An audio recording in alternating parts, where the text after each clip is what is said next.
viendo. Veremos hoy la segunda parte y final. Oremos. Amado Dios, bendito Padre, una vez más, Señor, vamos delante de su presencia para agradecerle, Señor, este tiempo de gozo, de regocijo, de poder cantar, Señor, a su nombre. Cuánto, Señor, nos gozamos en nuestro espíritu, en nuestro corazón, el poder entonar estas palabras, Señor, que reflejan lo que sentimos, Señor, también nosotros. Le amamos, oh Señor, con todo nuestro corazón. Usted es nuestra roca, nuestro refugio, nuestra fortaleza, Señor, la roca a la cual podemos acudir, la cual podemos refugiarnos, Señor. Usted es nuestro Dios, a quien adoramos y a quien amamos. Oh Señor, llene nuestro corazón de temor hacia usted, de amor, de servicio. Llénenos de su Santo Espíritu y ayúdenos, Padre, a vivir, Señor, en todo para su gloria. Que nuestras vidas como iglesia, Señor, puedan glorificarle a usted, puedan exaltarle, Señor, por sobre todas las cosas. Permita que este tiempo de estudio ahora sea un tiempo también de provecho, de edificación para nuestras almas, y que podamos, Padre, conocerle más, conocer también, Señor, lo dañino que es el pecado a través de este estudio. En el nombre de Jesús oramos y damos gracias por todo. Amén. Bien, la semana pasada Manuel estuvo enseñando otro tema, pero la semana antes pasada nosotros hablamos de la caída del hombre del pecado y su castigo. Eclesiastés 7:29, ¿recuerdan ese texto que dice en la Escritura que no hay hombre en la tierra que haga el bien y nunca peque? O sea, el hombre nace en pecado. Dios en el huerto del Edén, recuerden cuando crea al hombre a su imagen y a su semejanza, Dios lo crea en un estado que se llama de justicia original. Así se llama la teología, un estado de justicia original. Hizo al hombre recto, dice la palabra, pero ellos buscaron muchas perversiones. Dios no creó al hombre en pecado, Él lo creó recto y con una libertad para el hombre poder escoger. El hombre podía escoger servir a Dios, ¿cierto? Y podía escoger también desobedecerle. Era libre, ¿cierto? Él podía caer de ese estado de justicia original. Y de hecho fue lo que ocurrió, ¿cierto? La caída del hombre. Él cayó de ese estado de justicia original en el cual se encontraba, en el cual Dios lo creó. Y sabemos lo que ocurrió, las consecuencias de todo ese pecado, de todo lo que el hombre, Adán y Eva en este caso, hicieron. Dios había hecho un pacto con el hombre. Recuerden que hablamos en términos de pacto. Dios había hecho un pacto y ese pacto con el hombre se denomina el pacto de obras. Como dice Oseas en el capítulo 6, hablando del pueblo de Israel, cual Adán, le dice al pueblo, ustedes rompieron el pacto. Así como Adán lo hizo, el pueblo también había roto el pacto con Dios. ¿Cuál era ese pacto y por qué era un pacto de obras? Bueno, porque Dios le dice a Adán cómo se iba a relacionar con él y las condiciones, el acuerdo de parte de Dios de lo que Adán tenía que hacer para poder disfrutar de la comunión con Dios y de ese estado de justicia original y del huerto del Edén. ¿Cuáles eran las condiciones? Bueno, Dios le dijo, si tú me obedeces, si tú no rompes este pacto, si tú no comes del árbol que está en medio del huerto y obedeces la ley que está escrita en tu corazón, entonces tú vas a seguir disfrutando de la comunión con Dios y las bendiciones del huerto del Edén. Ese era el pacto. Ahora, Adán en ese pacto no estaba solo. No era un pacto de Dios simplemente con Adán, sino era un pacto de Dios con Adán y toda la descendencia de Adán, toda la posteridad. Y eso nos incluye a toda la humanidad, a todos los que vendríamos después de Adán. Es por eso que Romanos 5, ¿cierto? Y también 1 Corintios 15 nos habla de que Adán era nuestro representante y que Romanos 5 nos dice que en Adán todos nosotros pecamos. Entonces, si Adán pecaba, todos caíamos con él. Ya, eso está claro. Entonces, ese es el pacto que Dios había hecho con Adán. Tú me obedeces y disfrutas de las bendiciones, pero si desobedeces y rompes el pacto, se pierde la comunión con Dios, perdía los beneficios de estar en el jardín del Edén y también el hombre de ese momento iba a morir, tanto físicamente como espiritualmente. Y eso fue lo que ocurrió desde la caída, la muerte espiritual y física. Dijimos que probablemente la caída fue muy pronto a la creación, ya que aún no habían engendrado siquiera, ¿cierto?, Adán y Eva. No habían hijos aún. Probablemente fue en un tiempo muy corto después de que fueron creados. Fueron creados, como vimos en el capítulo de la creación, en una antigüedad aparente. O sea, no fueron creados bebés, no es que Adán y Eva fueron hechos bebés, sino que ya con una antigüedad aparente en etapa de adultez. Fueron engañados por el diablo, dijimos, a través de la serpiente, y así ellos transgredieron la ley moral de Dios, la que estaba escrita en sus corazones, ¿cierto? La ley de Dios, y también el mandato adicional que Dios le había dado de no comer del árbol que estaba en medio del huerto. A Adán se le dio el mandamiento, pero vemos en la Escritura que Eva fue la que primero pecó. Y fue responsabilidad de Adán, y Dios lo hizo ver así, y lo hace ver así en toda la Escritura, porque Adán no le enseñó a Eva lo que tenía que hacer, no le enseñó correctamente a su esposa. Él era el responsable de cuidar de su mujer, de enseñar a su mujer también a obedecer a Dios. Y eso nos enseña principios a nosotros también, los varones, los líderes de hogar, que nosotros somos los responsables ante Dios de nuestras esposas, de enseñarles la palabra, de guiarlas a lo correcto, de guiarlas a lo que la Escritura dice, y a que nuestras familias también obedezcan a Dios. Como dijo Josué, yo y mi casa serviremos a Jehová. Entonces Dios permitió que Adán y Eva decidieran en ese estado de justicia original, y ellos cayeron de ese estado. Obviamente había un plan eterno de Dios, un decreto eterno de Dios que se estaba cumpliendo en todo esto, y eso lo vimos en los capítulos anteriores del decreto y de la providencia. Entonces, después que Adán y Eva pecaron, entraron en un estado de corrupción. Ya no eran los mismos que antes. No es que el hombre pecó y quedó igual, ¿cierto? Solamente que había desobedecido a Dios. No, algo pasó en su interior, algo pasó en su alma, en su ser, en su cuerpo, incluso en la creación. Hermanos, el daño del pecado fue tremendo. Lo que ocurrió a la humanidad, lo que ocurrió al mundo, fue algo tremendo. Vemos que dentro de las maldiciones, esto afectó a la creación, ¿cierto? Los animales, antes, no existía la muerte. No comían a otros animales, el hombre no moría, ¿cierto? Pero todo eso fue producto de la consecuencia del pecado. Todo tuvo que cambiar.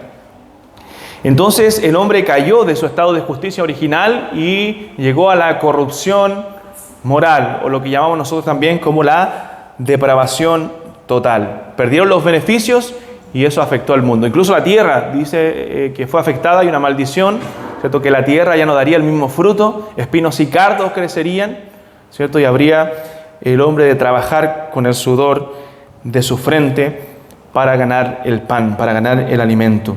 Entonces, hermanos, las consecuencias del pecado fueron terribles.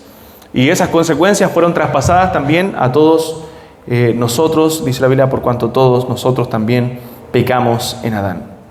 Entonces, el estado del hombre después de la caída, el primero es justicia original, ¿cierto? Entra el pecado en la vida del hombre, y el hombre entra en ese estado de depravación total, de caída. El hombre ahora no podía acercarse a Dios por sí mismo, ¿cierto? Antes Adán podía tener comunión libre con Dios, pero ahora el hombre no podía acercarse a Dios. ¿Por qué? Porque había perdido esa comunión. La Biblia dice en Romanos, gracias hermano, por cuanto todos pecaron y están destituidos de la gloria de Dios. Estamos lejos de la gloria de Dios por el pecado. Entonces, ¿qué pasó? ¿Recuerdan lo que le pasó a Adán desde ese momento que pecó? Adán ahora sintió vergüenza. Por primera vez sintió vergüenza. Nunca el hombre había sentido eso, pero ahora él tuvo vergüenza, tuvo temor por primera vez. Y huyó de Dios. Eso es lo que hace el pecado. Nos hace huir de Dios, no acercarnos a Dios. Es por eso el hombre que está constantemente huyendo de Dios y no acercándose por sí mismo a Dios. ¿Por qué? Porque todas las facultades del hombre fueron corrompidas. Sus afectos, su voluntad, su mente, todo fue corrompido. Su cuerpo, todo está caído, producto del pecado. Entonces, hermanos, debemos saber que el pecado es terrible en nuestra vida. El pecado hace algo terrible en nosotros, nos daña y nos aleja de Dios constantemente. Es por eso que debemos, dice la Biblia, hacer morir lo terrenal, hacer morir el pecado en nosotros, para que podamos así vivir para Dios. Desde ese momento de la caída dice la Biblia que el corazón del hombre fue de continuo solamente al mal, ¿cierto? Y es por eso que Dios finalmente decidió destruir la humanidad. Entonces, si Adán hubiera obedecido ese pacto, si hubiera cumplido el pacto, entonces todos nosotros lo hacíamos también con él. Pero si él pecaba, todos nosotros pecábamos con él. Entonces la muerte también vino como consecuencia de ese pecado de Adán. Pero la confesión también nos señala, para los que no entienden, la confesión es nuestra declaración doctrinal, lo que nosotros creemos, quizás los que no saben lo que es la confesión de fe, y eso es lo que estamos estudiando, nuestra doctrina, lo que nosotros creemos. Y la confesión señala que solo el Señor nos puede librar de ese estado caído, de ese estado de depravación total. ¿Puede salir el hombre de esa condición? Bueno, la Escritura señala que el hombre natural, así le llama el hombre sin Cristo la Biblia, el hombre natural no percibe las cosas que son del Espíritu de Dios, porque para él son locura y no las puede entender porque se han de discernir espiritualmente. O sea, el hombre no puede percibir, no puede entender las cosas que son espirituales. Por lo tanto, él siempre está alejándose de Dios, si bien puede entender en su mente el significado de las cosas, pero no espiritualmente. No puede llegar a la salvación por sus propios medios, por su propio entendimiento, sino que necesita una obra soberana de Dios en su vida para poder llegar a la salvación. Hermanos, cuando tú y yo llegamos a la salvación, llegamos a los pies de Cristo, es porque Dios abrió nuestro corazón, abrió nuestro entendimiento y nos permitió entender y ver las cosas de manera espiritual. Porque antes nosotros no entendíamos. Antes nosotros, todas esas cosas eran locura y no las podíamos entender. Entonces Dios tuvo que alumbrar nuestro corazón, tuvo que resplandecernos con la luz del Evangelio de Cristo para que nosotros pudiésemos conocer la salvación que solo hallamos en nuestro Señor Jesucristo. Entonces, en ese momento, nosotros vemos que en Génesis 3, después de la caída del hombre, Dios promete redención. Dios promete lo que llamamos el pacto de gracia. Cuando dice las maldiciones a la serpiente, dice: pondré enemistad entre ti y la mujer, entre tu simiente y la simiente de la mujer, la simiente suya. Esta, la simiente de la mujer, te herirá en la cabeza y tú le herirás en el calcañar. Entonces ahí está hablando de la enemistad que iba a tener la descendencia de Dios con la descendencia de la serpiente, los hijos de Dios con los hijos de los hombres en la Biblia. Y vemos que ese descendiente de la mujer, que lo vemos revelado después en la Biblia como nuestro Señor Jesucristo, era aquel que le iba a herir, aquel que iba a herir a la serpiente en la cabeza, le iba a dar un golpe mortal a la serpiente, al diablo en la cabeza, como dice Hebreos, que venció la muerte y al que tenía el imperio de la muerte, esto es, al diablo. Cristo venció al diablo, prometiendo ya un pacto con nosotros, con los creyentes, no de obras, porque nosotros no podemos hacer obras ahora para agradar a Dios, no podemos cumplir ninguna obra buena en nuestro corazón que nos lleve a agradarle a Él, sino que iba a ser solamente por la obra perfecta de nuestro Señor Jesucristo. Iba a ser un pacto incondicional de gracia, ya no condicionado a nuestra obediencia, sino incondicional, que se basa en la elección de Dios antes de la fundación del mundo. Entonces, sabemos que esa salvación que nosotros tenemos en Cristo no está condicionada por nuestras obras. Tú no te la ganaste porque te portaste bien. No es que yo leí la Biblia un año entero, oré 3 semanas o el año entero y me gané la salvación. No, hermano, es imposible que tú puedas ganarte la salvación, porque aún nuestras justicias en ese estado caído, nuestras justicias son como trapo de inmundicia delante de Dios. Aunque haga buenas obras el hombre, actos de caridad, actos de bondad con el prójimo, son insuficientes para poder alcanzar la medida que Dios pone de obediencia, que es la perfección. Esa medida solo la alcanzó nuestro Señor Jesucristo. Por eso Él vivió una vida perfecta por nosotros. Por eso Él vivió una vida sin pecado, para que nosotros fuésemos salvados, fuésemos perdonados. Entonces es imposible que nosotros hayamos ganado la salvación. La salvación no es mérito del hombre, es obra de Dios. La salvación es de Jehová, dice Jonás. Dios es el que obra en nuestra salvación. Y la única contribución, como dicen muchos ya, que tenemos nosotros en la salvación es nuestro pecado. Fue nuestra gran contribución para ser salvos, nuestro pecado. Todo lo demás lo hizo Dios. Por eso es que no podemos perder la salvación, hermanos. Porque la salvación no depende de ti, no depende de mí. Es obra de Dios. Es una salvación segura, eterna. Cristo dijo que nada, absolutamente nada nos podrá separar del amor de Dios. Tribulación, angustia, persecución, hambre, desnudez, peligro, espada. Y Pablo dice, por lo cual estoy seguro de que ni la muerte, ni la vida, ni ángeles, ni principados, ni potestades, ni lo presente, ni lo porvenir, ni lo alto, ni lo profundo, ni ninguna otra cosa creada nos podrá separar del amor de Dios que es en Cristo Jesús, Señor nuestro. Ahora, ¿significa eso entonces que podamos vivir como queremos? Yo si quiero voy a la iglesia, si quiero sirvo al Señor, total soy salvo. No, porque un creyente verdadero vive una vida transformada, una vida para Dios, una vida que honra al Señor, porque ama a Dios, porque ha sido transformado su corazón y ahora Él quiere vivir en obediencia a Dios, quiere vivir sirviendo a Dios, agradando a Dios con todo su corazón. Ese es un verdadero creyente.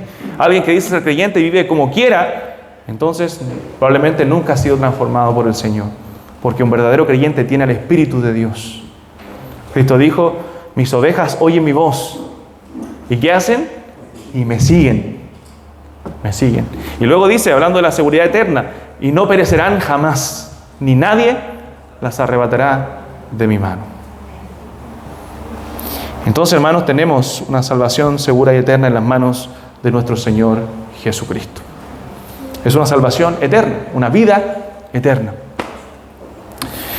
Entonces, Cristo viene a traernos liberación. Cristo es nuestro segundo Adán, o nuestro postrer Adán, como le llama literalmente la Escritura en Corintios.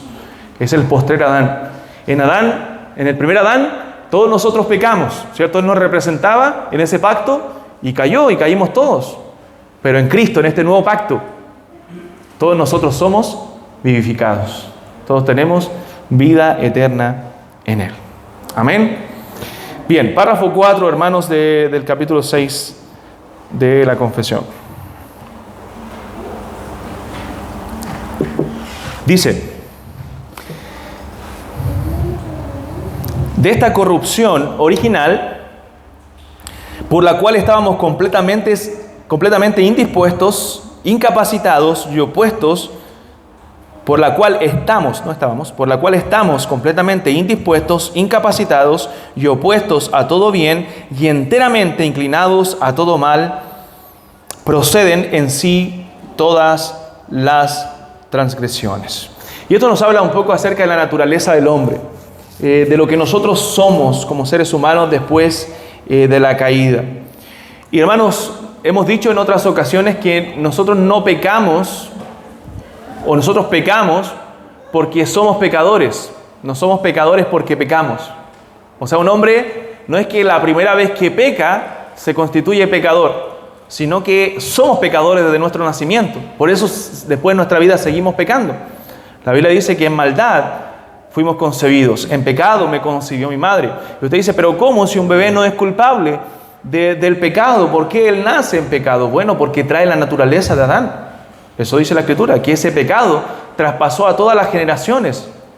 Como dice la confesión también, por generación ordinaria. O sea, en la concepción ya viene el pecado en nosotros. Por eso que a un niño pequeño nadie le enseña a pecar. Él peca porque ya es un pecador. O sea, ya viene con esa naturaleza pecaminosa en su ser. Y comienza a hacer rabietas y comienza a hacer pataletas.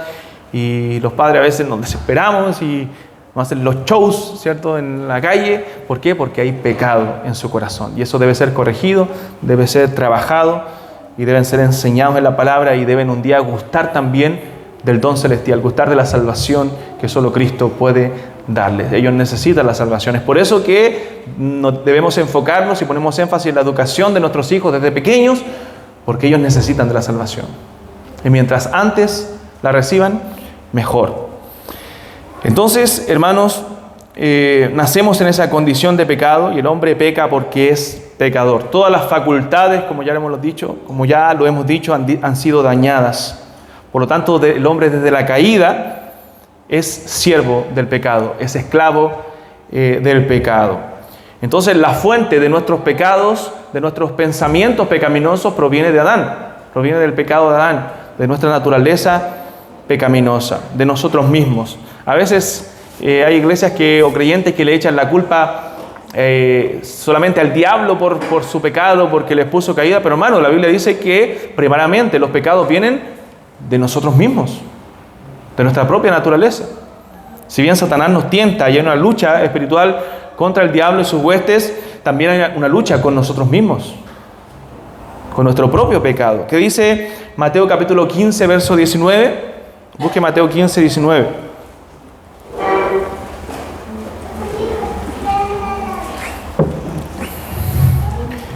Dice la palabra, porque del corazón. ¿De dónde? Del corazón. ¿Qué es el corazón en la Biblia? Nuestro ser interior. Corazón, mente, alma es sinónimo, se usa intercambiable en la Escritura. Cuando usted lea corazón o mente o alma, se está refiriendo a nuestro ser interior, a nosotros. Porque del corazón salen los malos pensamientos, los homicidios, los adulterios, las fornicaciones, los hurtos, los falsos testimonios, las blasfemias. Hermanos, por eso dice la Biblia que engañoso es el corazón más que todas las cosas y perverso. ¿Quién lo conocerá? Y el texto siguiente dice, yo Jehová que escudriño la mente y pruebo el corazón. Dios es el que conoce lo profundo de nuestro corazón y sabe lo contaminado que está. Hermanos, a veces nosotros nos movemos en un círculo de autojusticia, nos creemos buenos. El hombre por naturaleza se cree justo, se autojustifica constantemente. Pero la Escritura señala que nosotros somos malos por naturaleza. No somos personas buenas que hacemos cosas malas, somos malos que a veces hacemos cosas buenas. Y así debemos entenderlo para tener una lucha constante con nuestro pecado, con la maldad de nuestro corazón. Y entender lo que ha producido la caída en nosotros. Y así poder estar alertas, vigilantes. Sabemos que como creyentes, y vamos a hablar de eso después, ya el pecado no tiene dominio sobre nosotros como antes. Pero en el caso de la persona no creyente, el pecado lo tiene dominado, es esclavo a estos pecados. Y del corazón nacen esos pecados. La Biblia dice, cuando alguno es tentado en Santiago, no diga que es tentado de parte de Dios, porque Dios no puede ser tentado por el mal, ni Él tienta a nadie. Sino, dice el texto, que de nuestra propia concupiscencia, sino que cada uno es tentado cuando de su propia concupiscencia es atraído y seducido, de sus propios deseos pecaminosos, de sus propios deseos carnales. Y dice entonces la concupiscencia, después que ha concebido, da a luz el pecado, y el pecado siendo consumado, da a luz la muerte. Entonces, hermanos, somos atraídos y seducidos por nuestras propias concupiscencias. No pecamos accidentalmente, el hombre no peca accidentalmente, el hombre peca porque tiene una naturaleza pecaminosa. Entonces, es importante entender estas cosas, incluso, hermano, tiene implicancia en la crianza de nuestros hijos. ¿Ha visto padres que dicen, no, es que mi hijo es incapaz de hacer eso? No, su hijo es capaz de eso y mucho más, porque es pecador, hermano, por naturaleza. Entonces, no lo ponga allá arriba, porque dicen, cuando uno pone muy arriba a las personas, el golpe es más fuerte, la caída es más fuerte. No, uno debe entender, amar a sus hijos, ¿cierto? Enseñarles la palabra, pero entender que ellos son pecadores y que tienen un corazón corrupto y que necesita ser moldeado por la palabra de Dios. Entonces es importante entender la naturaleza del pecado y lo que el pecado ha causado en la vida del hombre para nosotros poder trabajar, ¿cierto?, en contra del pecado de la vida de nuestros hijos y primeramente en nuestra propia vida. El hombre sin Cristo es incapaz, hermanos, de hacer el bien. Y entiendas esto, ¿a qué me refiero con ser incapaz de hacer el bien? Porque usted dice, yo conozco a personas que no tienen a Cristo, pero aman a su familia, hacen el bien a la gente, hacen obras de caridad. Sí, pero la Biblia dice que todas esas justicias, todas esas buenas obras son trapos de inmundicia. ¿Por qué no es capaz de hacer el bien? ¿A qué nos referimos con eso? A que todas esas buenas obras que el hombre hace no tienen el fin correcto, que es la gloria de Dios, que es hacerlo con fe, con confianza en Cristo. Por lo tanto, todo eso es inservible para ganar algo en su salvación. O como dicen algunas personas, para ganar un pedacito del cielo. Yo ya me he ganado un pedacito del cielo con lo que he hecho. No. Jesús se enfrentó, recuerden, en una conversación con el joven rico. Un hombre moral. Hermano, no estamos hablando de la mujer samaritana, no estamos hablando de la parábola del hijo pródigo, estamos hablando de un hombre moral. Él llega y con preocupaciones correctas. Él tenía una preocupación por su alma. Y llega donde el Señor, inclinando su rodilla, le dice, Señor, ¿qué haré? No, Maestro bueno, ¿qué haré para heredar la vida eterna? Una preocupación correcta, la vida eterna, pero de una manera incorrecta. Él pensaba que él podía hacer algo para ganar su salvación. Entonces el Señor, conociendo su corazón, el Señor sabiendo quién era este hombre, le dice: ¿por qué me llamas bueno? Primero que todo, ¿cierto? Solamente hay uno bueno, y es Dios. O sea, si tú me estás llamando, me estás reconociendo a mí bueno, tú estás queriendo decir que yo soy Dios. Algo así el Señor le está diciendo. Y le dice: bien, tú quieres ser salvo o ganar la vida eterna por tus obras, bien sabes los mandamientos. Y el Señor le cita los mandamientos, ¿cierto? 6 mandamientos o 5 que tienen que ver con el prójimo. Recuerden, de los 10 mandamientos, los primeros 4 tienen que ver con Dios y mi adoración a Dios. Y los siguientes 6 con el servicio a mi prójimo o con el amor al prójimo. Por eso se resumen: amarás a Dios y amarás al prójimo como a ti mismo. Y hermanos, es tan importante la ley moral de Dios, esto es un paréntesis, que todos los mandamientos de la Biblia nacen de la ley moral de Dios, de esa ley que está escrita en nuestros corazones. Es tan importante que la obedezcamos. De hecho, todos los mandamientos que tienen que ver con la ley civil, o sea, cómo se manejaba Israel, y con la ley ceremonial, cómo debían adorar a Dios, nacen de los 10 mandamientos. Nacen de los 10 mandamientos. O sea, por ejemplo, recuerden que un hijo contumaz y rebelde, ¿qué pasaba en el pueblo? Tenía que ser apedreado. O sea, Dios había dado un mandamiento moral, que era honra a tu padre y a tu madre, y ahora, ¿cómo eso se iba a cumplir dentro del pueblo? Bueno, un hijo rebelde iba a morir. Se da cuenta que todos esos mandamientos nacían de la ley moral de Dios, de los 10 mandamientos. Y todos los otros igual. Todo lo que usted vea en la Biblia nace. Todas las leyes ceremoniales con la adoración a Dios nacen de los primeros 4. De amar a Dios con todo el corazón. De esa forma. ¿Cómo ellos debían amar a Dios con todo el corazón? Bueno, con esas leyes. Cumpliendo esas leyes. Que finalmente apuntaban a nuestro Señor Jesucristo. No sé por qué me fui para allá. Está el joven rico. Ya. Él le dice: los mandamientos sabes, y le cita los mandamientos que tienen que ver con el hombre, ¿cierto? Con el prójimo. Obviamente el Señor conocía el corazón, quería apuntar a lo más importante en su vida. ¿Y qué dijo este hombre? Bueno, todos estos mandamientos los he guardado desde mi juventud. Y esto refleja un poco la condición de la humanidad en general. Siempre cuando uno evangeliza, testifica de Cristo y habla del infierno, del pecado, bueno, la gente dice: yo no he sido una mala persona. Yo le he hecho bien a mi prójimo. Y siempre se compara o mide su bondad con la relación con el prójimo, con el bien que ha hecho a otros, o con el mal que no ha hecho a veces. Entonces el joven rico dice: todo esto lo he guardado desde mi juventud. Y no creemos que esté mintiendo. Probablemente decía lo cierto. Era un joven moral que se comportaba bien con el prójimo. Entonces el Señor ahora apunta al corazón y le dice: una cosa te falta. Anda, vende todo lo que tienes y dalo a los pobres y ven y sígueme. O sea, ahora el Señor estaba apuntando a su corazón. Ahora el Señor ya cumples el amor al prójimo, ahora tienes que cumplir lo más importante, le dice el Señor, el amor a Dios por sobre todas las cosas. ¿Y qué había hecho este joven? Había puesto las riquezas como su Dios, como lo más importante en su vida. Ese era su centro de adoración. Por lo tanto, el Señor le dice: ¿estás dispuesto a dejar a tu Dios, a dejar esas riquezas que te controlan, te dominan, darle a los pobres y ven y sigue al Dios verdadero, llama al Dios verdadero? ¿Y qué dice la Escritura? Que ese joven no estuvo dispuesto, que se fue triste porque tenía muchas posesiones. Muchas posesiones. Entonces, el hombre por sí mismo es incapaz de cumplir la ley de Dios. El hombre está esclavo al pecado. Y toda su justicia, todas cosas buenas que hagan, aún las buenas cosas que hagan con su prójimo, son como trapo de inmundicia porque han sacado a Dios del altar de su corazón. Dios no está reinando en sus vidas. En ese sentido, el hombre está depravado totalmente. Todo fue afectado en su vida. Es incapaz de hacer el bien, es incapaz de agradar a Dios por sus fuerzas, porque dice la Escritura que el hombre está en una condición de muerte espiritual. ¿Se da cuenta? Cuando nosotros entendemos la condición del hombre, nosotros también entendemos más la salvación y lo grande que es Dios al salvarnos. Y la gracia derramada de Dios hacia nosotros en esa condición miserable. La Biblia dice que el hombre está muerto en sus delitos y pecados. Y dice Efesios capítulo 2 que Él nos dio vida a nosotros cuando estábamos muertos en delitos y pecados. Que éramos hijos de ira, dice también Efesios. Que éramos hijos de desobediencia. Juan capítulo 8 dice que éramos de nuestro padre el diablo. ¿Se da cuenta? Esa es la condición real del hombre. Hermanos, es por eso que el hombre necesita tanto el Evangelio y nosotros necesitamos tanto predicarlo y anunciarlo. Porque esa es la condición del hombre sin Cristo, muerte espiritual. Hay una incapacidad total del hombre para buscar a Dios por sí mismo, para salvación.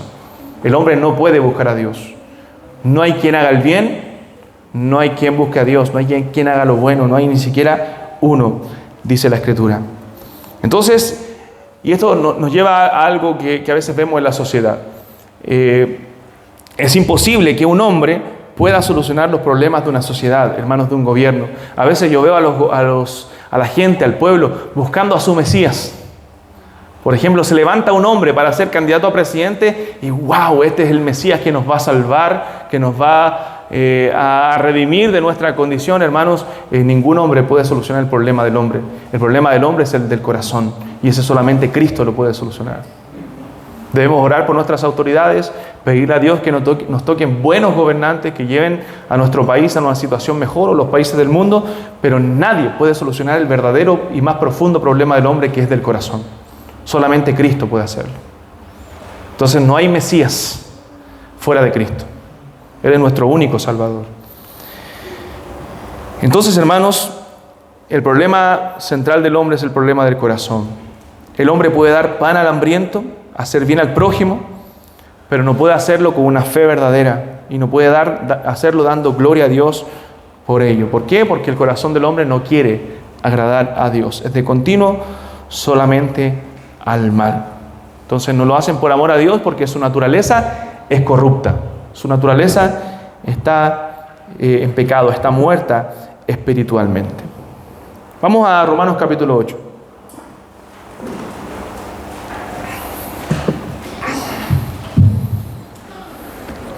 A ver si alguien puede leer Romanos 8:7 y Colosenses 1:21, por favor. Amén. Por cuanto los designios de la carne son enemistad contra Dios, porque no se sujetan a la ley de Dios, ni tampoco pueden. Amén. Los designios de la carne son enemistad contra Dios y no se sujetan a la ley de Dios y no pueden. ¿Por qué? Porque están corrompidos. Hay una naturaleza pecaminosa que no quiere sujetarse a la ley de Dios. El que hace pecado, dijo Jesús, es esclavo del pecado. Esa es la condición del hombre sin Jesús, esclavitud al pecado. Colosenses 1:21.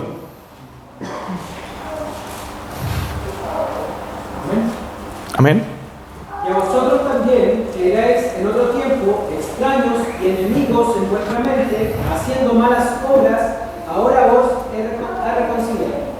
Amén. Hacíamos malas obras, éramos enemigos. Esa es nuestra condición, hermanos, enemistad con Dios. De hecho, Efesios dice que éramos ajenos a los pactos de la promesa, sin esperanza, sin Dios en el mundo, en el caso de los gentiles, y no teníamos esperanza de vida, pero el Señor nos salvó, nos dio esperanza en Cristo. Entonces el hombre está incapacitado moralmente. El hombre no puede buscar a Dios por sí mismo. ¿Por qué? Porque está corrompido, porque está muerto y porque está esclavo a sus pecados.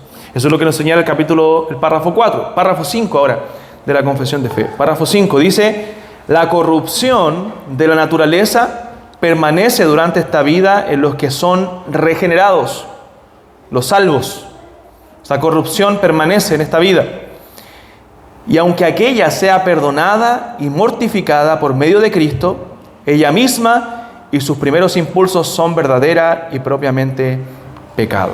Y este párrafo nos habla de la relación del creyente y el pecado.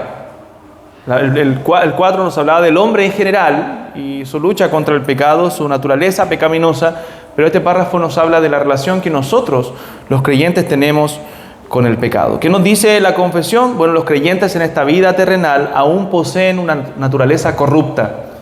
Hermanos, no es que fuimos salvos y ya el pecado desapareció en nuestra vida. Aún tenemos residuos de esa naturaleza. Aún está ahí esa naturaleza pecaminosa. Es por eso que pecamos, es por eso que fallamos al Señor. Somos salvos en Cristo, pero la naturaleza pecaminosa aún no desaparece. Estamos en un proceso de santificación.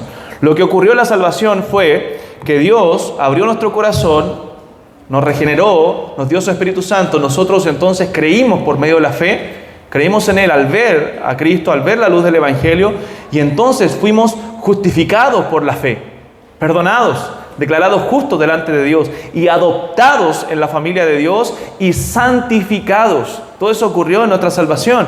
Santificados, ¿qué quiere decir? Que fuimos apartados para Dios, sacados del mundo para servir a Dios. Eso significa la palabra santo. Por eso todos los creyentes en Cristo somos santos. Cuando a veces los creyentes dicen, no, que yo no soy santo porque nadie es santo. Sí, todos nosotros los creyentes de Cristo somos santos en Cristo. Que eso no significa que somos perfectos. No significa que no tenemos pecado, pero somos santos llamados a ser santos. O sea, somos santos desde el momento de nuestra salvación, porque ahí comenzó un proceso, una obra que el Señor comenzó en nosotros y que terminará, como dice Filipenses 1, en el día de Jesucristo. O sea, una obra de santificación que comienza ahí y termina con nuestra muerte y en el día de Jesucristo. Entonces, hermanos, estamos en ese proceso de santificación. Estamos siendo santificados cada día de nuestra vida porque Cristo está purificando a su iglesia para presentársela un día a sí mismo como una iglesia gloriosa que no tuviese mancha ni arruga ni cosa semejante.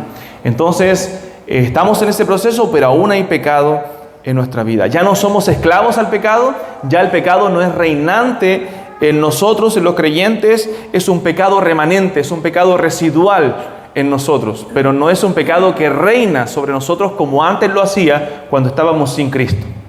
O sea, es un pecado que puede ser mortificado, que puede ser apaciguado en nosotros.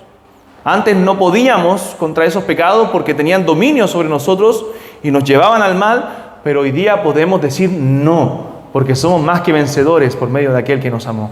Porque somos más que vencedores en Cristo y Él ha vencido la muerte y al que tenía el imperio de la muerte.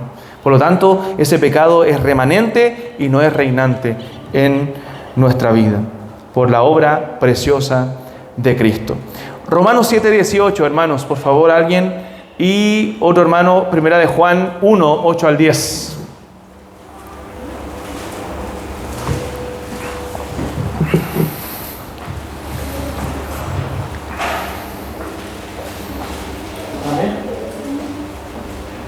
Romanos 7, 18.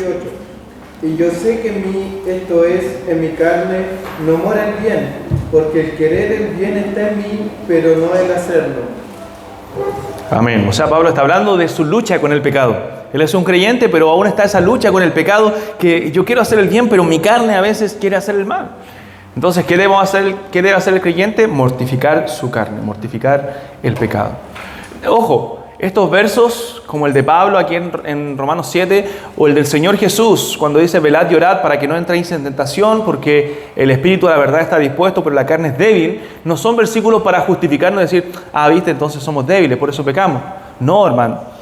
Son versículos que nos ayudan a saber que el pecado puede ser mortificado, que aún está en nosotros, por lo tanto debemos estar más alerta, debemos velar más, debemos orar más y luchar más contra este pecado para que no gane terreno sobre nosotros. No es justificativo para decir, viste, todos somos pecadores. No. Primera de Juan, capítulo 1, verso 8 al 10. Amén. Si decimos que no tenemos pecado, nos engañamos a nosotros mismos. La verdad no está en nosotros.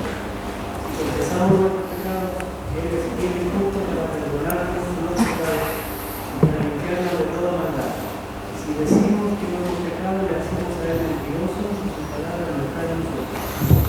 ¿Se da cuenta? Juan nos dice que debemos saber una realidad, que hay pecado en nosotros, que somos pecadores. Pero si confesamos nuestros pecados, Él, Dios, es fiel y justo para perdonar nuestros pecados y limpiarnos de toda maldad. O sea, Cristo puede limpiarnos de ese pecado. Primera de Juan 2 también dice, hijitos míos, estas cosas os escribo para que no pequéis. Ese es el deseo de Dios, que nosotros no pequemos. Pero si alguno hubiere pecado, abogado tenemos para con el Padre, a Jesucristo el justo. Entonces el pecado permanece en nosotros, pero hermano, hay un cambio profundo desde que no éramos creyentes a cuando ahora somos creyentes. Ya no es nuestro dueño, esa es la gran diferencia, que el pecado ya no nos domina, que ya podemos vencerlo por la presencia y acción en nosotros del Espíritu Santo. Antes no teníamos el Espíritu Santo y ahora el Espíritu Santo está en nosotros y trabaja en nosotros. Y esa es la obra mayor del Espíritu Santo en nuestra vida, hermanos, santificarnos. La obra santificadora del Espíritu es la gran obra del Santo Espíritu de Dios en nuestra vida. Hemos sido perdonados, hermanos, por la obra de Cristo y limpiados de nuestros pecados, y así hemos sido libertados, hemos sido redimidos. ¿Entiende la palabra redención? Redimidos, hemos sido comprados por precio y libertados de la esclavitud al pecado en la cual nos encontrábamos. Alguien que me ayude con estos últimos textos: Colosenses 3, 5 al 7 y Romanos 8, 12 al 14. Colosenses 3, 5 al 7, Romanos 8, 12 al 14.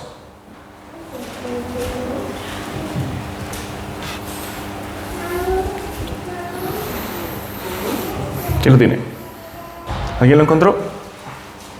Amén.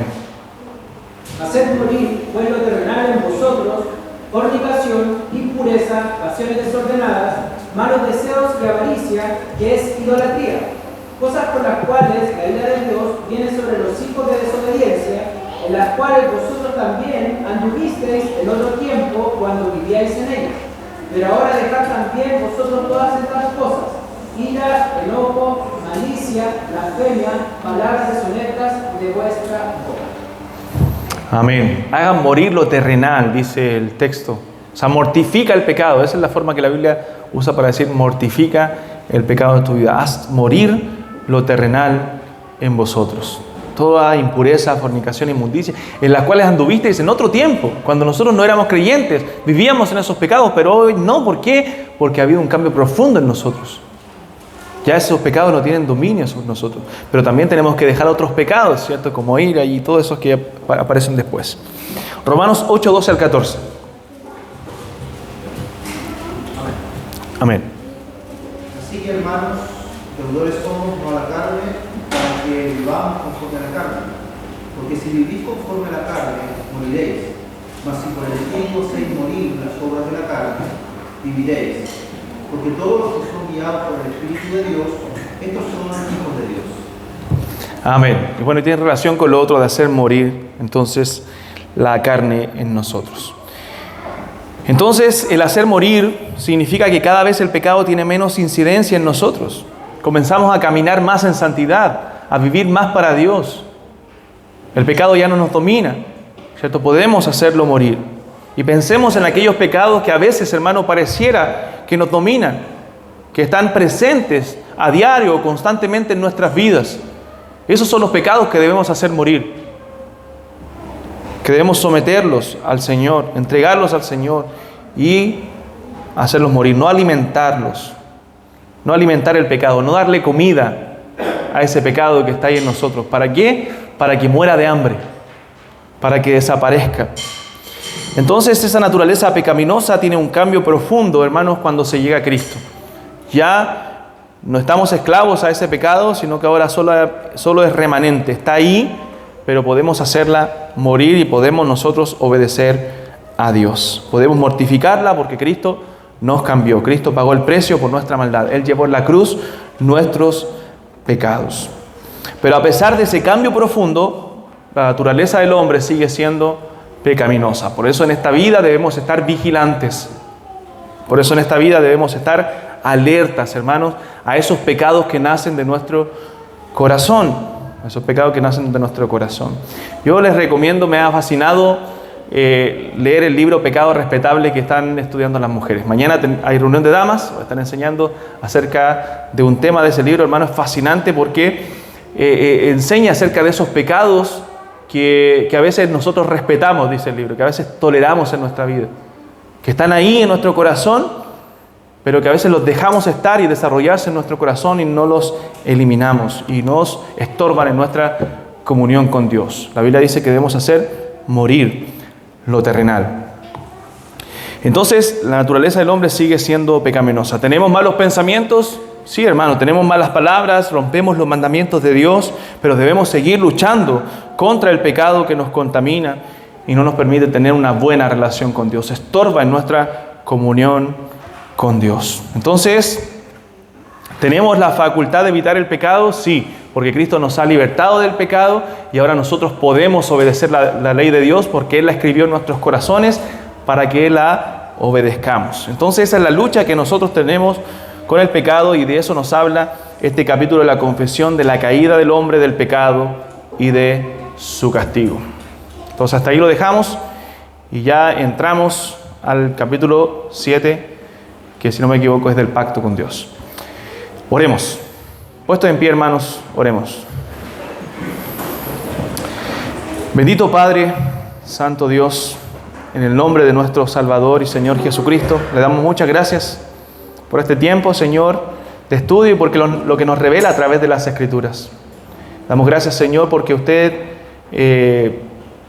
nos lleva, Señor, a entender cuál es nuestra lucha, Señor, contra el pecado y cómo debemos estar alertas y vigilantes, Señor, en esta batalla contra el diablo, Señor, contra las huestes espirituales, pero también, Señor, contra nuestras propias concupiscencias.